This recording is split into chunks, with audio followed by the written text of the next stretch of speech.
Professor Graeme Poston. Graeme, thank you very much for giving us a couple of minutes. Very busy ESSO meeting, and I know you've got lots of things to do. But you've also got a lot of presentations to make, and you're talking about a number of things, and you're also involved in ESSO, the organisation. The challenges for ESSO? Challenges for ESSO are raising the standard of cancer surgery across Europe. We have a real problem, and we've highlighted that in our research in the Kingdom, showing postcode operating. For instance, in colorectal cancer, our group have published papers showing that you're 4 times more likely to end up with a permanent colostomy in rectal cancer in one hospital than another in England. Your chance of being referred to a liver specialist for liver resection of metastatic rectal cancer, there is 1,000% difference between the worst performing hospital in England and the best performing hospital in England, which is really quite frightening. So there's real challenge to us to get this message out there, raise the standard of care, show people what 21st century cancer surgery should be about. There's a large level of ignorance out there, and there's a big challenge in training. We've got real problems at the moment across Europe because we've had the Working Time Directive come in.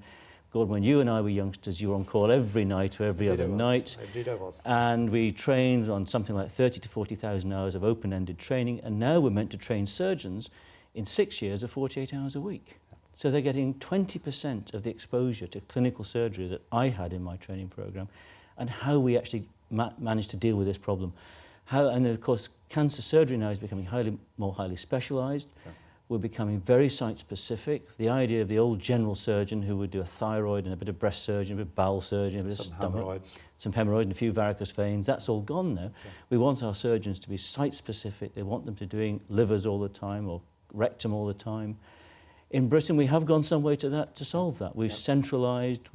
I'm also the president of the Association of Upper GI Surgeons in Great Britain and Ireland, and we've said, quite specific to the government, to the Department of Health, that for surgeons doing esophagogastric cancer surgery and liver and pancreas, that they must be working in centres serving 2 to 3 million people. Yep.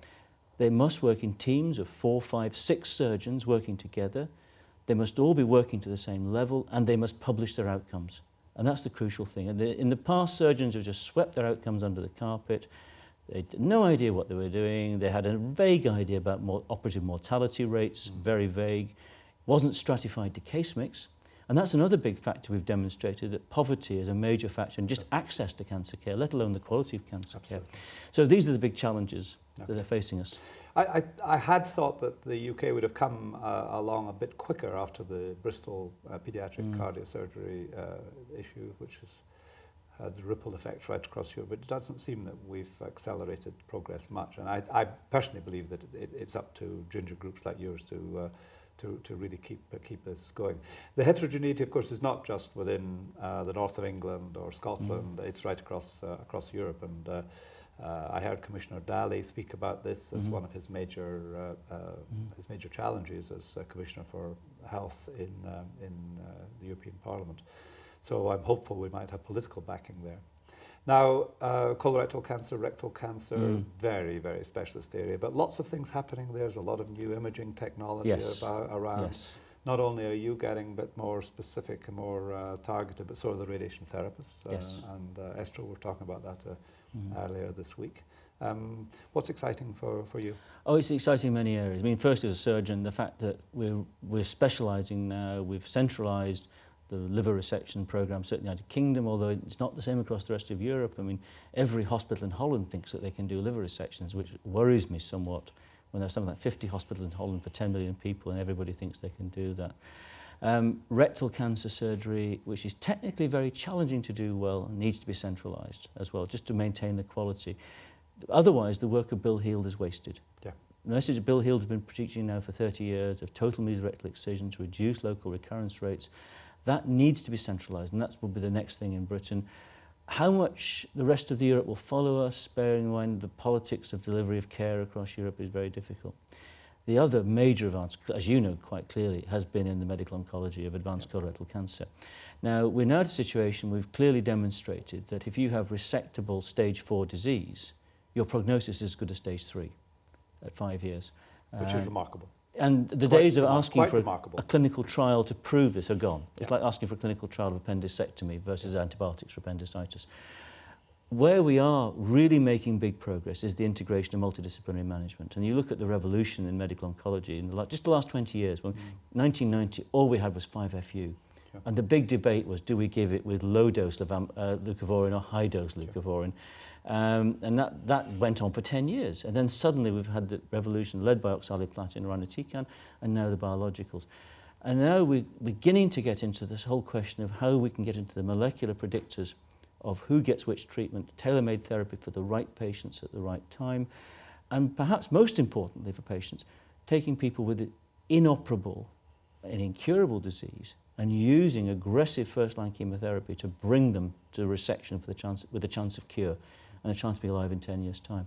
And that's been a major revolution. If you look at metastatic colorectal cancer to liver, whereas if you went back even to 2000, 10 years ago, of all the patients who had liver-only disease, and they represented about a lot of them. A lot of them, 25% of all the patients with colorectal cancer. So 75,000 people a year in Europe alone, of the 300,000 who got colorectal cancer. We would only operate on 10%. You had to have a maximum of 3 metastases, had to be confined to one lobe, had to be metachronous presentation, and a handful of patients got surgery. We've now turned it on its head. We will operate on anybody where we can clear out the liver, preserving about 25 to 30% of disease-free liver volume.